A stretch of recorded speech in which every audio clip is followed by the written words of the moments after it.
Welcome to episode 1, part 1 of the Lotus Guru. Firstly, let me explain why I'm filming this in a bar. Two reasons really. One, it's nice and quiet.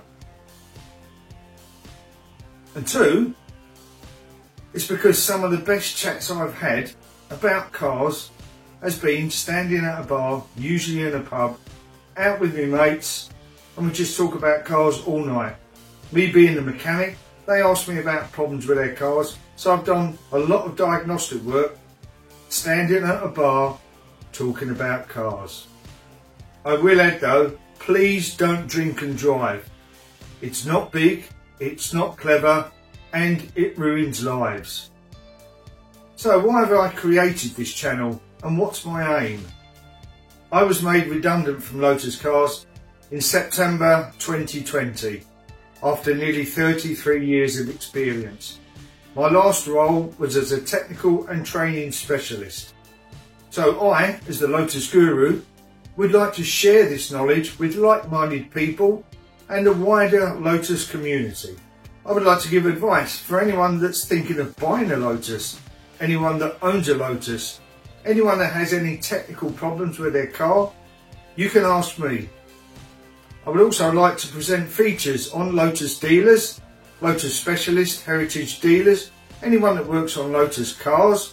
I'd also like to hear from any manufacturers of aftermarket accessories and parts for Lotus cars. I would be happy to look at them. If I think they're good, I will happily endorse them.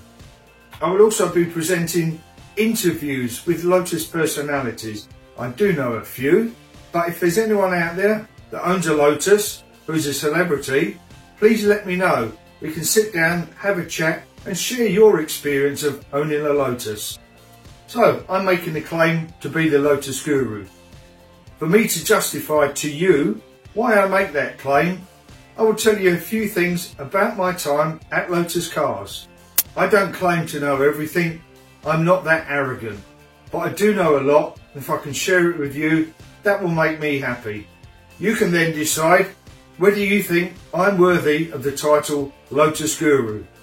Now, in the beginning, on October the 16th, 1987, I had an interview booked at Lotus Cars at Hethel. So, what else is significant about that date in history? At least 13 dead, damage running into millions of pounds. The chaos on the day a storm battered southern Britain without warning. Britain clearing up after what the Home Secretary has described as the worst night of disaster since 1945.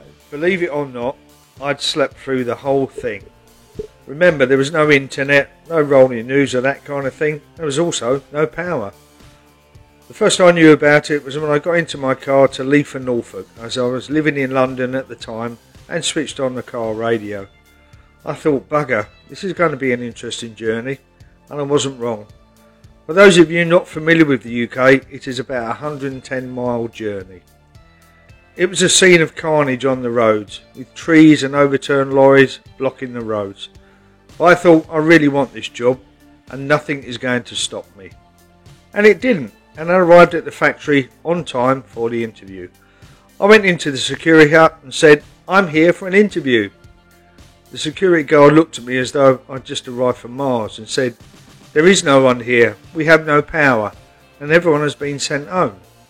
To which I answered, but I've just driven all the way up from London. He looked at me and said, I'll see if anyone is in the office, and he made a phone call. You're in luck, he said. Maurice Doughton is in the office.